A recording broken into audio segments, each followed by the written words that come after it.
పెళ్ళైనా పండగైనా వేడుక ఏదైనా పట్టుచీరల ప్రత్యేక వేదిక వారాహి సిల్క్స్.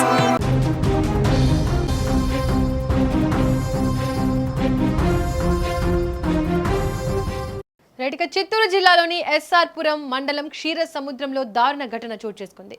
నిద్రిస్తున్న తండ్రి ఆనంద్పై కుమారుడు కత్తితో దాడి చేసి హత్య చేశాడు.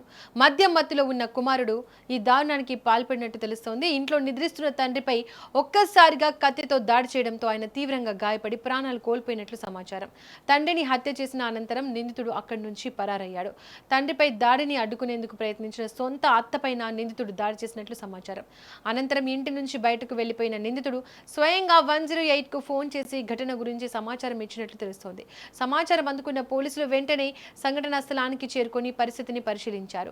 మృతదేహాన్ని పోస్టుమార్టం నిమిత్తం ఆసుపత్రికి తరలించారు. ఇక మరింత సమాచారాన్ని మా రిపోర్టర్ మంజునాథ్ అందిస్తారు. మంజునాథ్, ఘటనకు అసలు కారణం ఏంటి? ఆస్తి వివాదమేనా లేదా మరేదైనా కారణం ఉందా? డీటెయిల్స్ ఏంటి?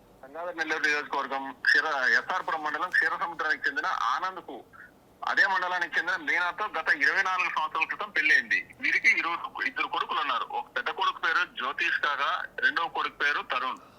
వీళ్ళు గత 10 సంవత్సరాల క్రితం భార్యాభర్తల మధ్య మనస్పర్ధలు రావడంతో విడిపోయారు. భర్త నిత్యం తాగి వచ్చేసి కుటుంబ భారాన్ని మోయకుండా ఉన్నాడని చెప్పేసి కారణంతోనే తన భర్త నుంచి విడిపోయినట్లు భార్య మీనా అయితే చెప్తోంది. నిన్నటి దినం జ్యోతిష్ తన తల్లి వద్ద ఉండేసి రాత్రి 8 గంటల వరకు కూడా తల్లితో పాటు వెళ్ళిన తర్వాత ఫోన్ చేసిన తర్వాత తాను బయటకు వెళ్ళొస్తానని చెప్పేసి తల్లికి చెప్పి వెళ్ళాడు. అయితే రాత్రి 3 గంటల సమయంలో ఇంటికి వచ్చి తలుపు తట్టడంతో తల్లి జ్యోతిష్ ఏం జరిగిందని విచారించగా తాను తన తండ్రిని చంపేస్తానని చెప్పేసి చెప్పడంతో ఆమె ఒకసారిగా షాక్ అయింది. ఎందుకు ఏ విధంగా చేశామంటే తన తండ్రి ఆస్తి విషయం కానీ డబ్బు విషయం కానీ మనల్ని మోసం చేస్తాడనే కోపంతోనే అతను హత్య చేసినట్లు తల్లి చెప్తోంది. రైట్ మంజునాథ్, దాడి సమయంలో మేనత్త కూడా అడ్డొచ్చినట్టు తెలుస్తోంది. ఆమె పైన కూడా గాయం జరిగినట్టు తెలుస్తోంది. డీటెయిల్స్ ఏంటి? తన పరిస్థితి ఎలా ఉంది? అయితే ఆ చనిపోయిన మృతుడు ఆనంద్ స్థానికంగా వ్యవసాయ పని చేసుకుంటూ అలాగే లారీలో క్లీనర్ పనికి వెళ్తుండేవాడు. క్లీనర్ పనికి వెళ్తే వ్యవసాయం కూడా చేస్తున్నట్టు కొంత వ్యవసాయ భూమి అయితే ఉంది. అతను తన చెల్లెలైన ఇప్పుడు ప్రస్తుతం ఎవరైతే గాయపడ్డారో ఆయన చెల్లెలు ఇద్దరు కలిసి ఇంట్లో అయితే ఉంటున్నారు.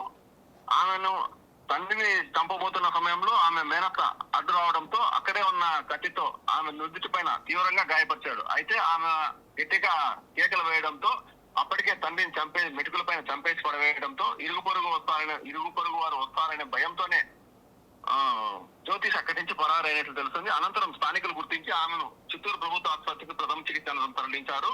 ప్రస్తుతం ఆమె పరిస్థితి అయితే మెరుగ్గానే ఉంది.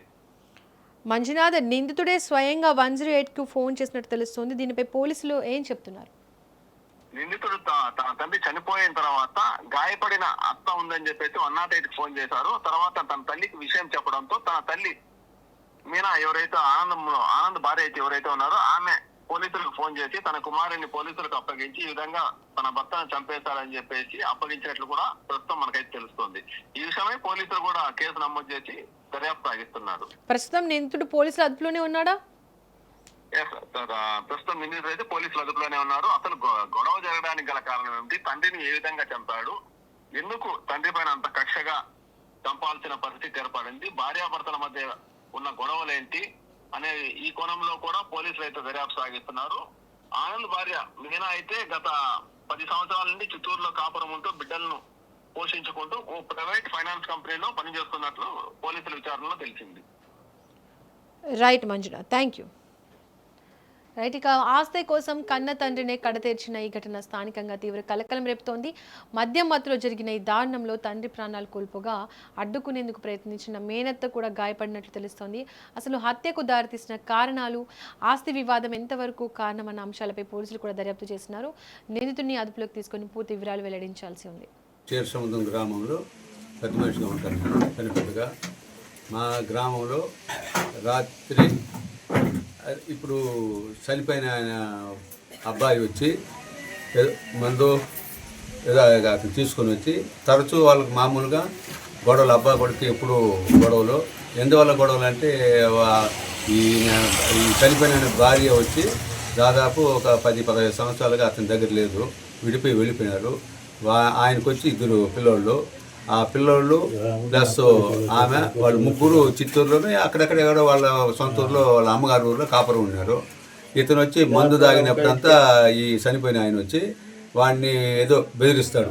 నా కొడుకులాలో మీరు మీ అమ్మ దగ్గర ఉన్నారు, మీ అమ్మ అటు పోయింది ఎటు పోయింది, మీరు ఆ విధంగా ఉండకూడదు, మీరు మా ఇంటికి వచ్చేయండి అని వీడు పిలిస్తే వాళ్ళు ఆ పిల్లలు వీడికి రావపడినారు.